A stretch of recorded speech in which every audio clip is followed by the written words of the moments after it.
The ultimate betrayal, brother's revenge. My fiancé slept with my brother just 2 months before our wedding. They wanted forgiveness, but I gave them something they'll never forget. I'm 30 years old, and 3 years ago, my life exploded. Not in some inspirational way where everything clicks into place. No, I'm talking about betrayal, the kind that rips apart everything you thought you knew about trust, family, and love.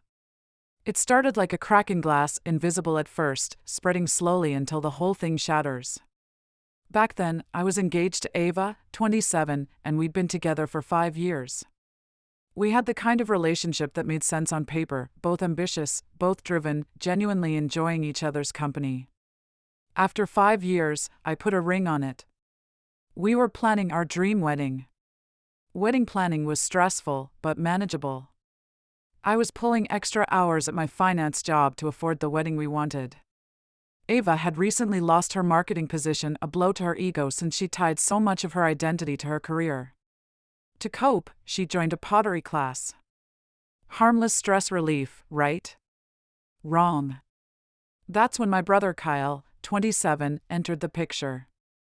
Kyle and I were built from different blueprints. I'm the straight-laced, career-focused older brother. Kyle's the charming screw-up who somehow always lands on his feet, no matter how badly he messes up. Turns out, Kyle was also taking the same pottery class. What were the odds? At first, I thought nothing of it. He'd joke about how artsy Ava was compared to me, and I'd laugh along. Classic Kyle, always the joker, never serious. But then the visits started. First, he'd swing by after class. Then it became dinner visits with convenient excuses. I was in the area, or I had leftovers I thought you'd like.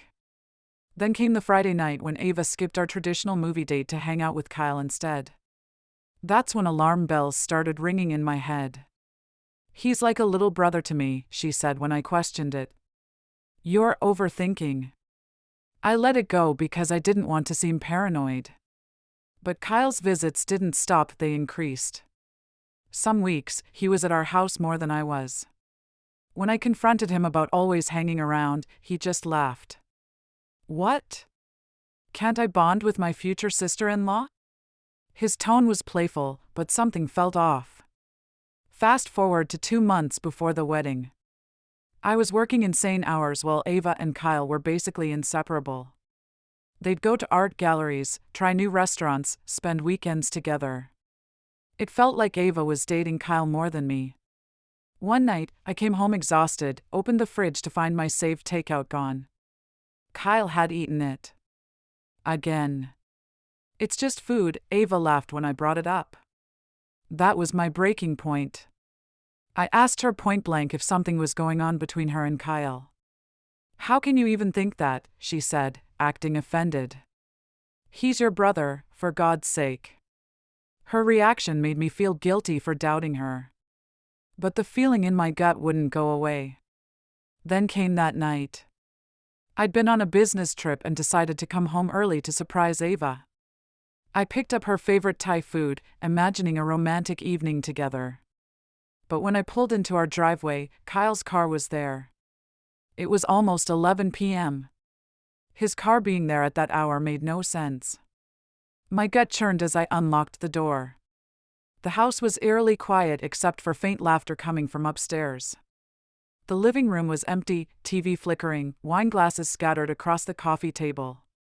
I set the takeout down, hands shaking. Part of me wanted to turn around and leave. But the part that needed undeniable proof pushed me forward. I climbed the stairs, each step feeling like a mile. As I reached our bedroom door, I heard Kyle's voice, low, intimate. I pushed the door open. There they were. Ava and Kyle. In my bed. Our bed. They didn't even notice me at first. I stood there, frozen, watching my entire world collapse. Without thinking, I marched to the bed, grabbed Kyle by the neck, and yanked him away. The shock on his face quickly morphed into terror as he realized who I was. I didn't even look at Ava. My fist connected with Kyle's face, and the crunch of his nose breaking was both satisfying and sickening. Get the hell out of my house! I roared. Kyle scrambled to his feet, blood dripping from his nose. I'm sorry, man. I didn't mean. You didn't mean to be in my bed with my fiancé? Get out! Kyle bolted, clutching his face. That left Ava, sitting on the bed, trying to cover herself with our sheets. I'm sorry, she whispered. It's not what it looks like. Not what it looks like. I spat. You're naked in our bed with my brother.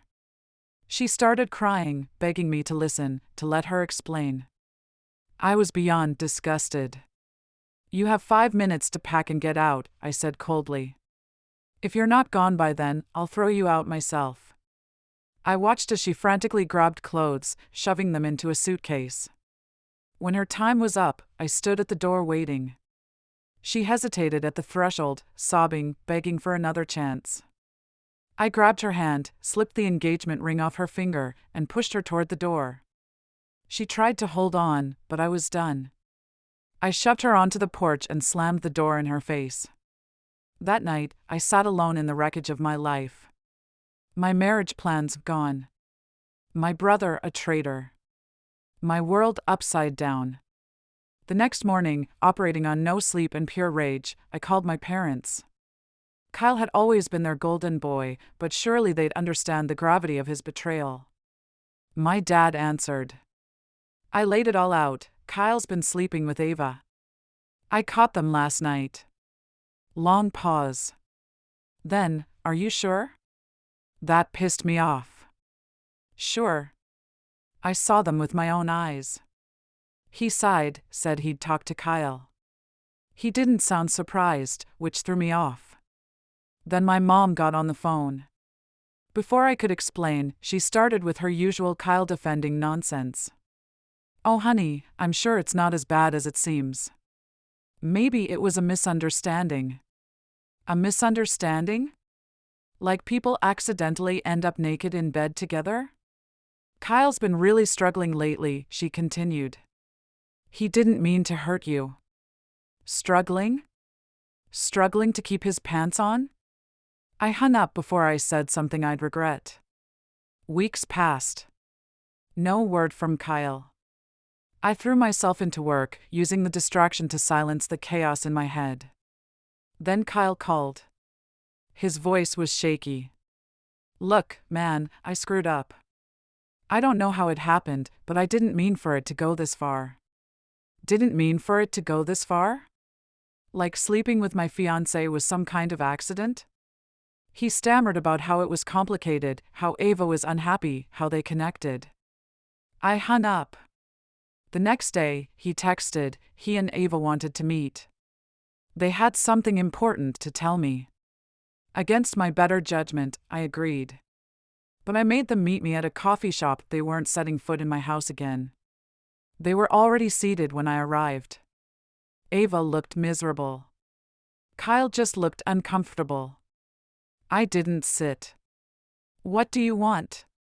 Kyle cleared his throat. We're together now. And Ava's pregnant. The words hit me like a sledgehammer. I actually laughed, not from humor, but from sheer disgust. You want my blessing? I asked incredulously. Are you insane? Ava tried to jump in with apologies, claiming they didn't plan for this to happen. Didn't plan for this? I cut her off. So what? One thing just led to another. Save it. I walked out without another word. That night, my mom called. I ignored it. Then she texted, you need to let this go. It's time to forgive your brother and move forward. Forgive him?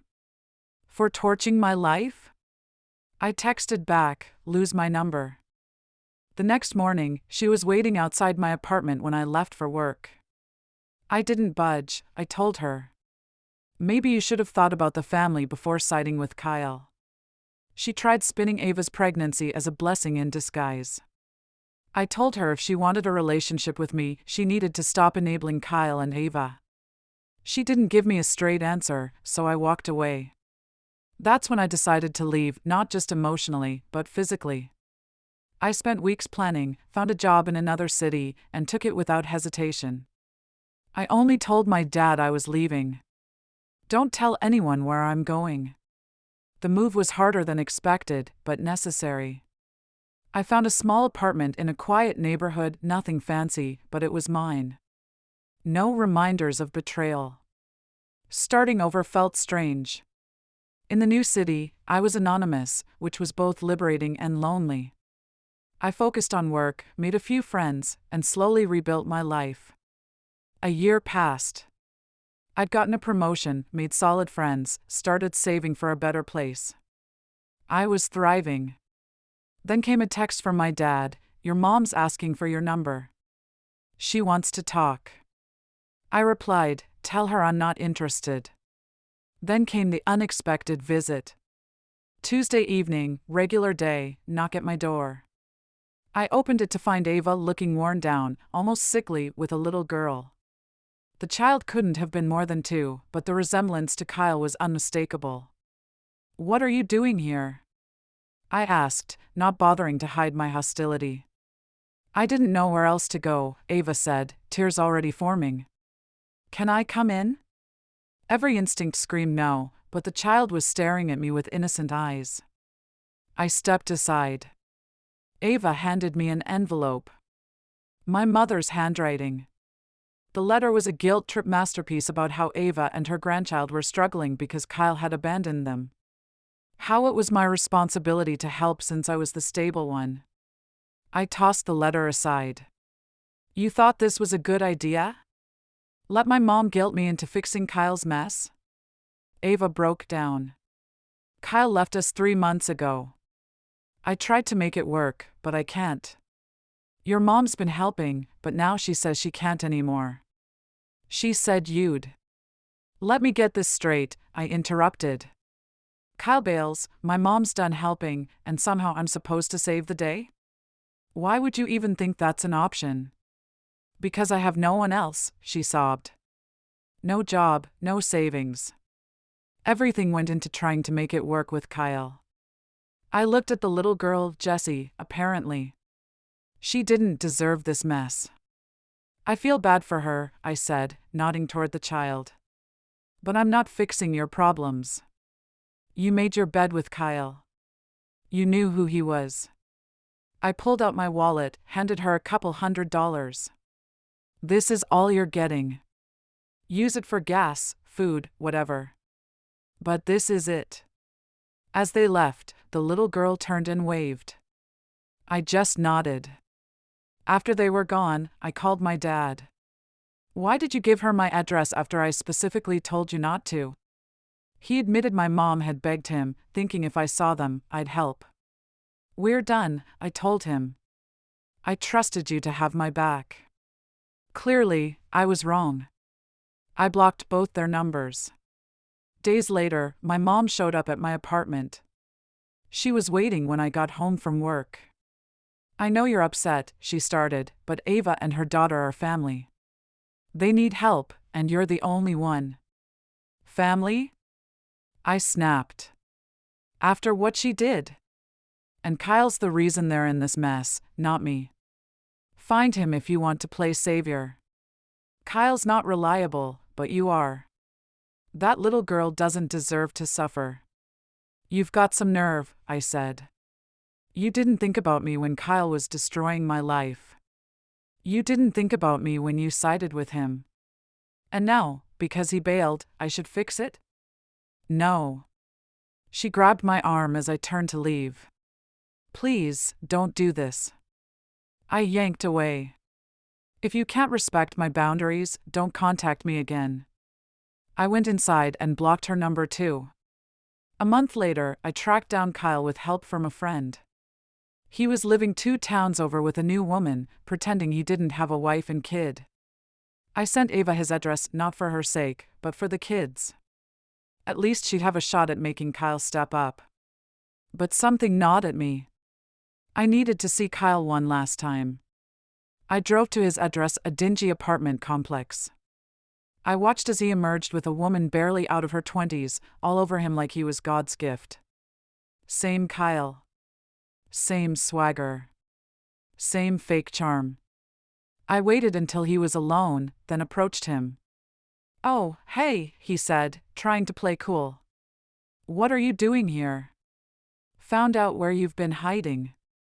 Figured it was time we talked." He shifted uncomfortably.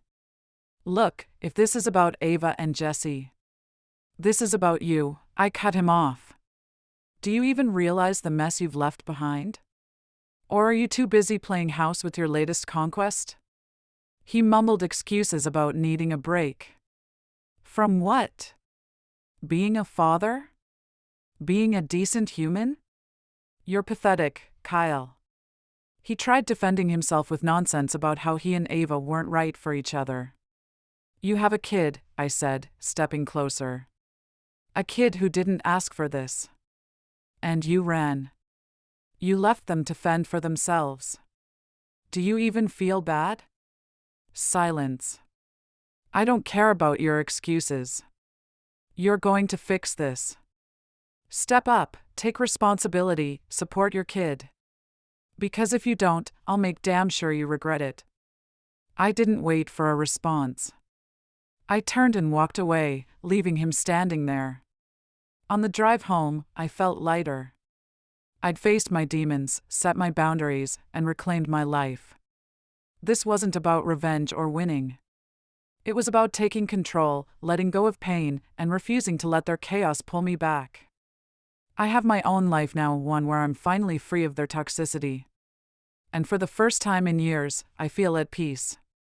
Sometimes the best revenge isn't elaborate schemes or dramatic confrontations. Sometimes it's simply living well, setting boundaries, and letting karma do its work.